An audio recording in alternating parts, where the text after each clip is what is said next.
Welcome to this online orientation for the postgraduate diploma in teaching and learning in higher education, taught at University College Cork.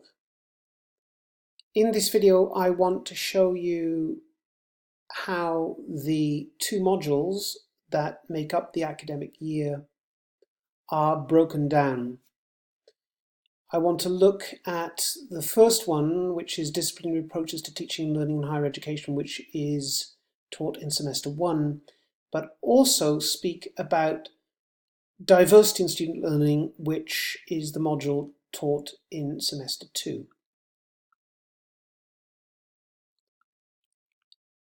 The programme is aligned with the National Forum for Professional Development of Staff Who Teach and the Academic Strategy for University College Cork. And in this sense, we are inviting you to engage in 3 related activities. The first is to develop a portfolio of professional practice, which you will be doing throughout the year, but more intensely in semester 2, when you are thinking about student diversity, but also the potential of modifying or changing a course that you are involved in or are the coordinator of. You will be thinking about module design and enactment using the course portfolio method. We are also encouraging you to develop both personally and professionally as an educator, and in this you will be supported by the fellows from the Centre for the Integration of Research, Teaching and Learning, your peer group online and face-to-face, and also a critical friend whom you will be paired with.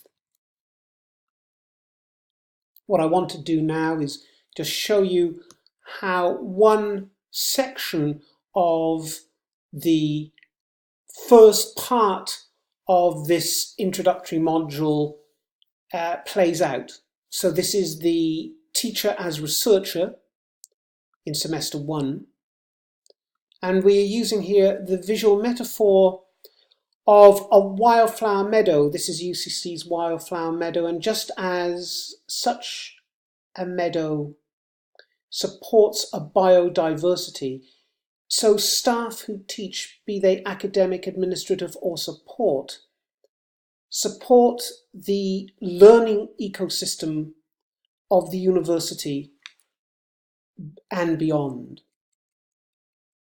You can see that the text is restrained but layered, and the introductory videos expand upon the main themes that are discussed in each section. Each section has learning outcomes, and these function like a map of the terrain and a compass to direct you and focus your reading, which also is scaffolded and layered, and we encourage you to reflect on some of the observations of the International Scholarship of Teaching and Learning. Let's listen to Randy Bass at Georgetown University and what he has to say about being an intentional scholarly teacher. The most basic definition of the scholarship of teaching and learning that I use is that it is faculty undertaking systematic inquiry of learning in his or her own classroom. Every time a professor or a teacher teaches a course, they're engaged in an experiment.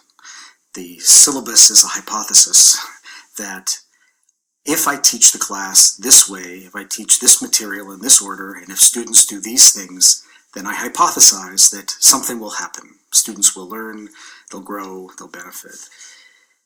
And that's how we play out every single time we teach.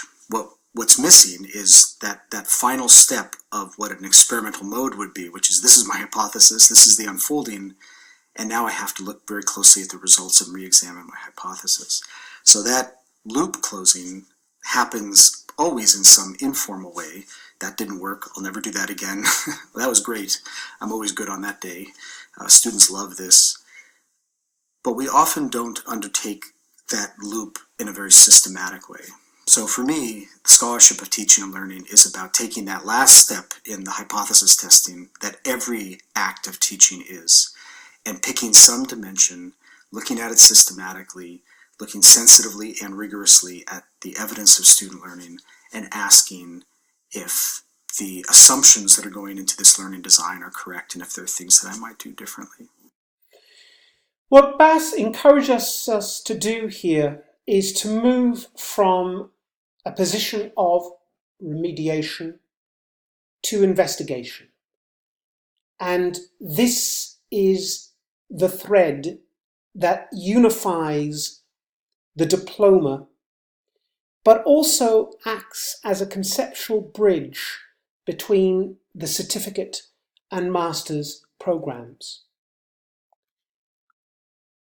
It is for that reason that the activities reflect on, problematize, and play out many of the points that are being discussed within the sections. And you are doing this as part of a peer exercise through online discussion and activities, working with your critical friends and also with the CERTL Fellows.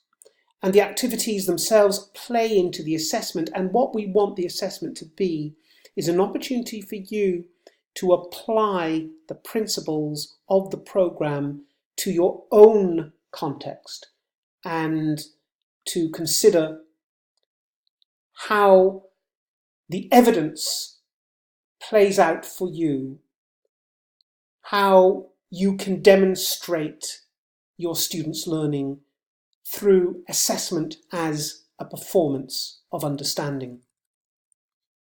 And then each section ends with a summary of the principles that have been learned within that section. Now, although we are using a teaching for understanding baseline as the pedagogical underpinning for this program, we are also aware that this operates within a wider family of learning constructivist theories, many of which you will have encountered in your own disciplines and your own professional contexts. So we are open to engagement between these theories, your practices, and the teaching for understanding framework. We hope you will enjoy this program. We will hope that at the end of the program, you will have an intentional reflection upon what it is you do as an educator, but also that you will have evidence through a portfolio model to demonstrate your professional practice and to evidence student learning.